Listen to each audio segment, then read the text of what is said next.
Sweet. So we've had a look at a practice test, and now we're just gonna go into the PowerPoint again, and let's see if we can understand what I'm saying here and some tips. So again, the ICAS English is a multiple choice test, one correct answer only, yada yada yada. Now, something I want to put focus to you again, yeah, is fiction, non-fiction, poetry, and media, and figuring out which one is easiest and hardest. So, Okay. and again, this one's a personal one, so just in your preference, which one's your favorite to do? Is it like out of these four? How do you prefer them? I honestly prefer non-fiction is like you can obviously use your prior knowledge Mm, on some things. yep. Um, Fiction is like it's easy to like understand where the person's coming from. Especially when you go into their own perspective. That's Yeah. my biggest tip there. Poetry, like the thing about poetry is like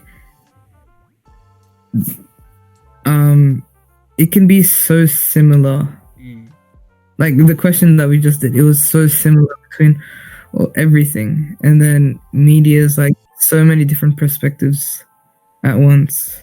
yep. So So, yeah, I'd say for me, probably the easiest two are the fiction and non-fiction because they're quite straightforward and they often have only one point of view. yeah, With poetry, the language gets crazy, and with media, we get multiple points of view, and yeah, it's pretty tough to decipher which one is the one you want to look at when answering each question. So using that is how we decide which questions you want to skip, right? okay, And again, my overall philosophy here is we're trying to do the easy ones first and maximize those ones, and then the hard ones, we just do our best. So alright, that's my overall philosophy. So yeah, let's just talk about time management because time management is probably the most important thing in this test because if there was no time, we'd all get full marks in it. But the reason that people don't do well is because of time, and a underrated cheat code is just understanding which questions you need to spend more time on and less time on. So yeah, as a rough estimate, you want to spend around 1 minute per question. And you'd say your test was going to be on a computer, so it's quite easy for you to mark the hard ones, flag them.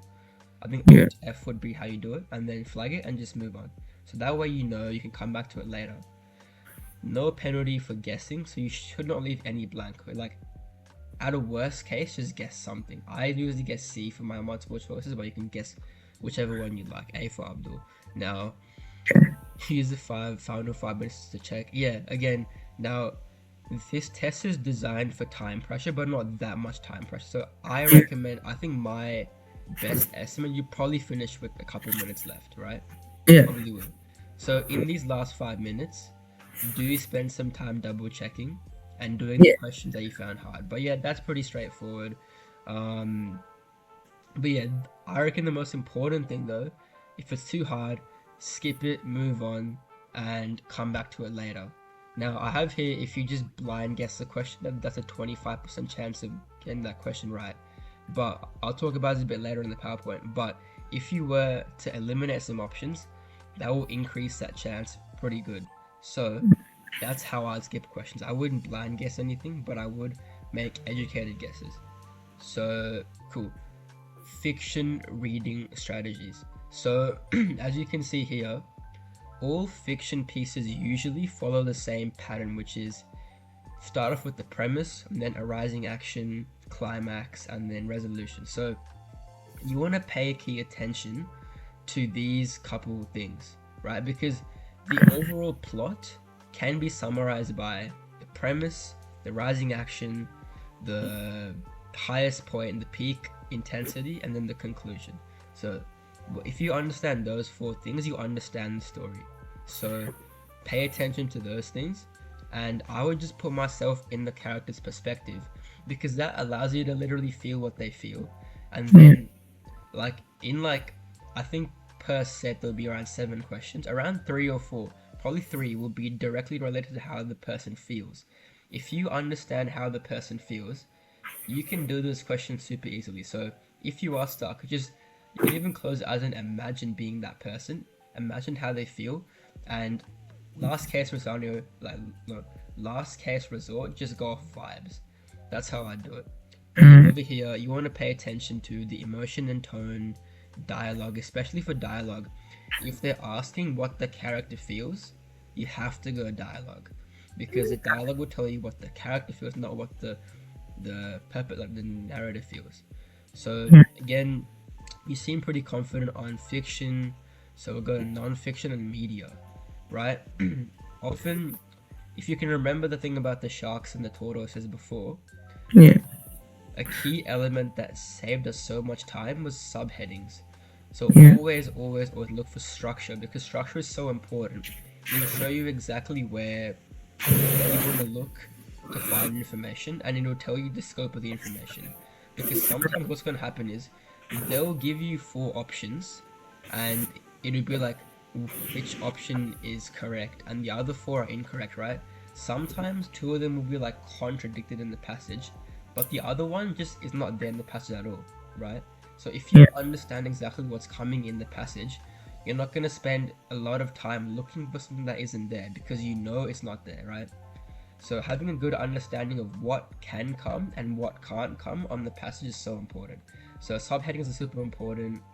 Think about the purpose, whether they're informing, persuasive, persuading, entertaining, or instructing. And especially for persuasion, think about the author's bias, because their bias is super important for a persuasive task, because a strong English reader can identify bias, and that's what you are trying to demonstrate to the not the UCAT, the ICAS people.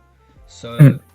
yeah, but again, you want to just have a good understanding, and be very meticulous with how you do these questions. And you can't go off vibes here. You got to go off just straight.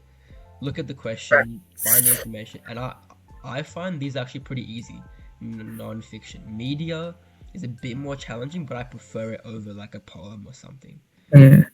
Speaking of poems, is that later on? Probably not. But yeah, for poems, you just come back to here with the fiction, and you want to just pay more attention to vocabulary, because a poem, the hard part is the vocabulary. So speaking of vocabulary, we'll go straight to that one.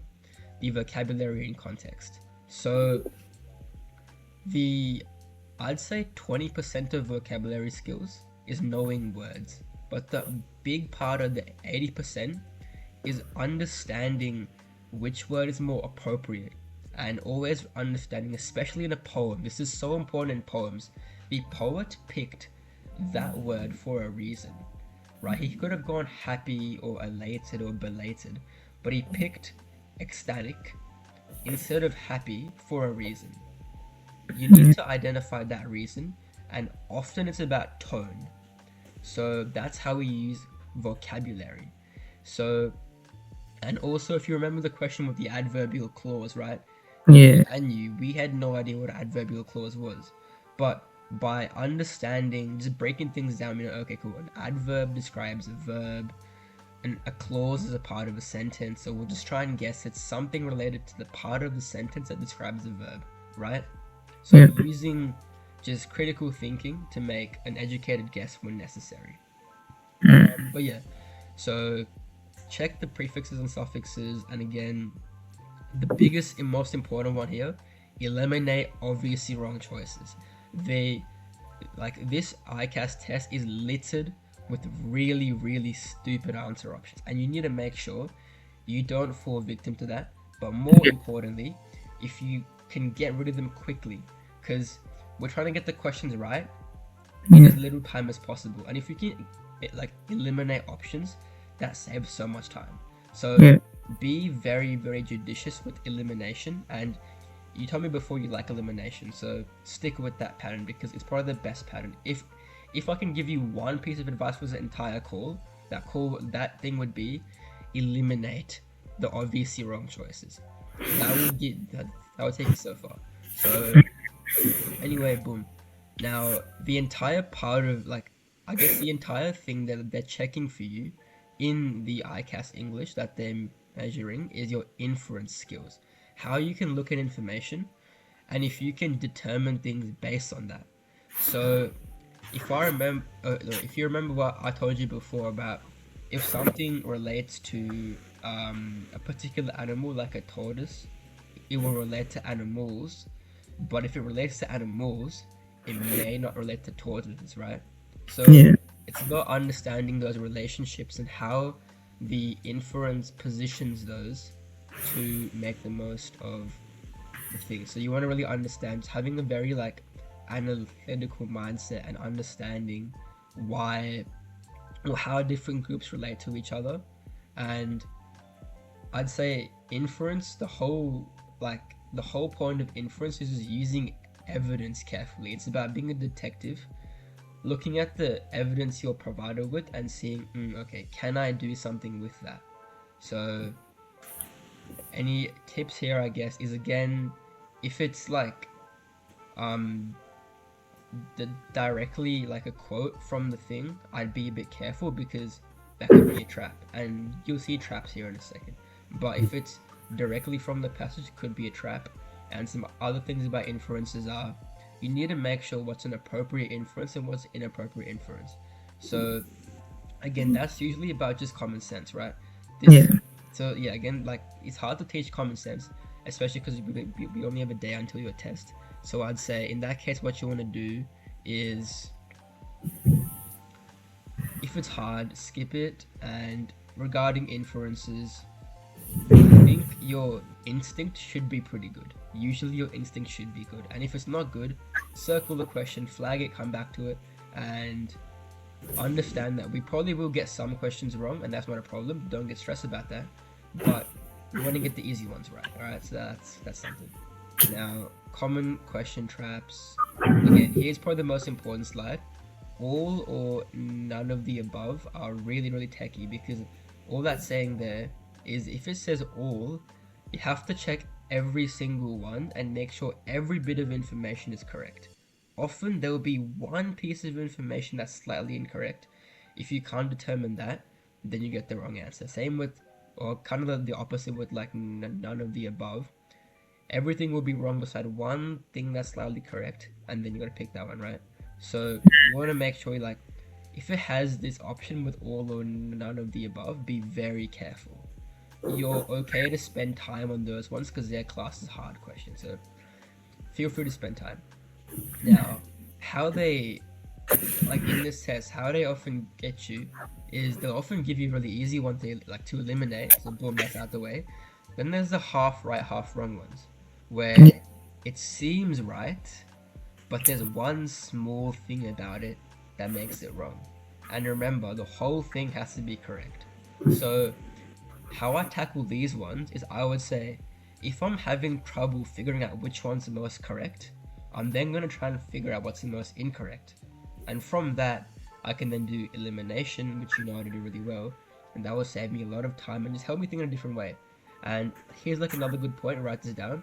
If you're struggling to figure out something with a particular line of thinking, think about it in a different way. So if you're thinking between is option B or option C more correct, maybe try which one's more incorrect or which one's more like relevant to the passage, right? But try and have different viewpoints instead of sticking with the same one, like, oh, is it more correct? Because it might be a bit hard.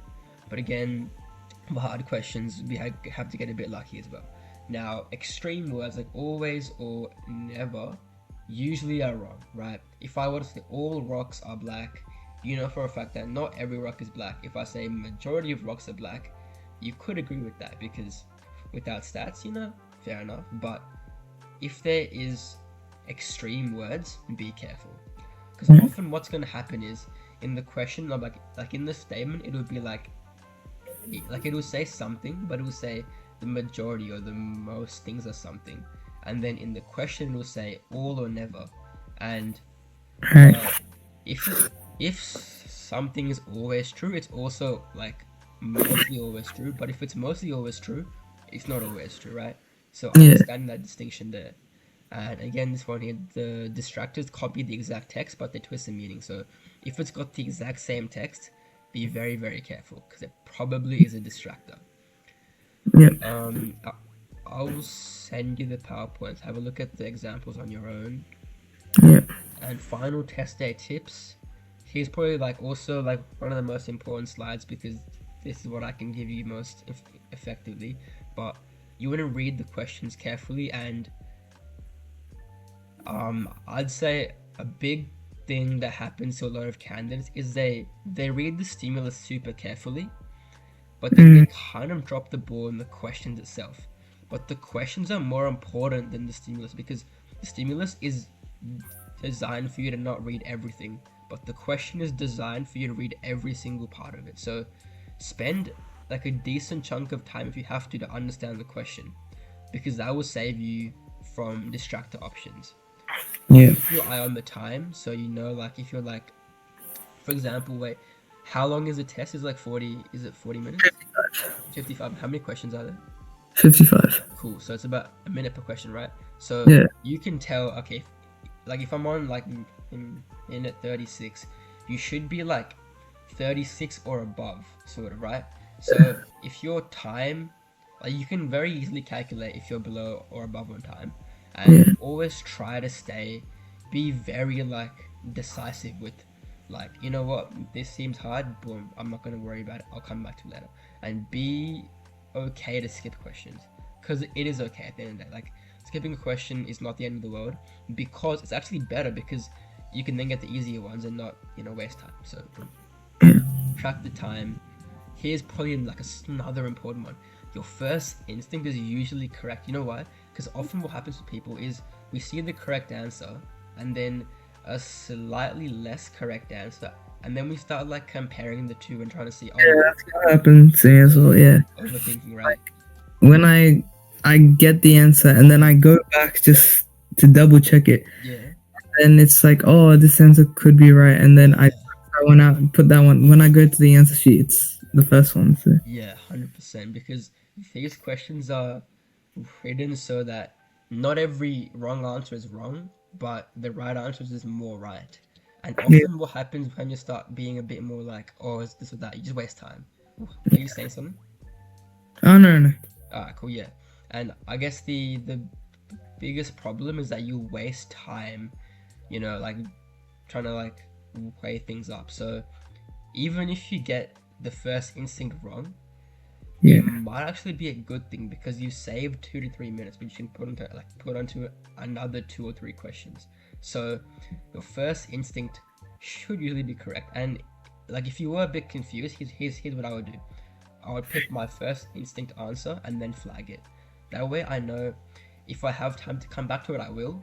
But if I don't, no problem. I'll probably get it right. Yeah. And again, keep moving. The test should feel like a slightly rhythm of like, do this question, boom, next question, boom. It should feel like you're working towards it at a pretty good pace. And if you feel a bit stuck, that's a sign to like skip past it and just keep going. All right. Yeah. And often, if it takes longer than 90 seconds, you gotta skip it and come back to it later. Yeah. Now, let's apply these to some. Look, I talked about this before with you earlier, so I'm not going to do that again, but I'll send you the PowerPoint so you can do it on your own. And then checklist for not tomorrow, but Tuesday.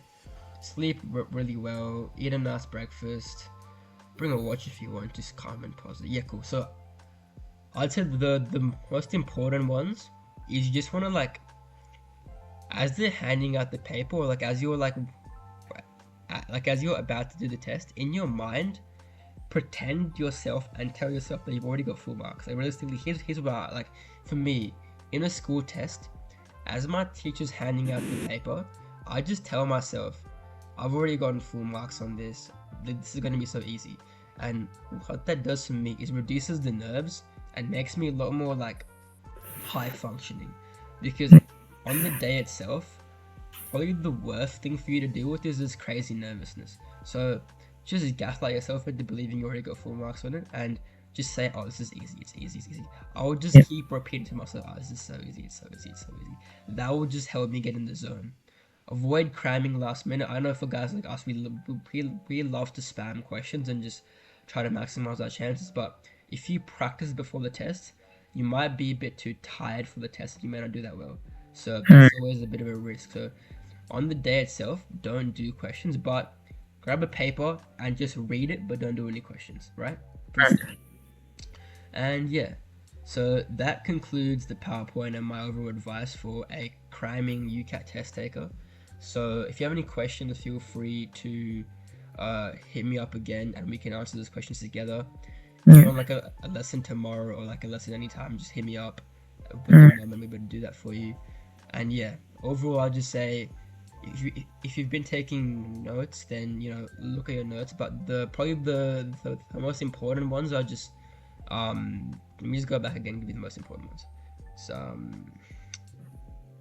yeah, time management, just like skip questions, skip hard ones, first instinct, and keep moving. That's probably the most important ones.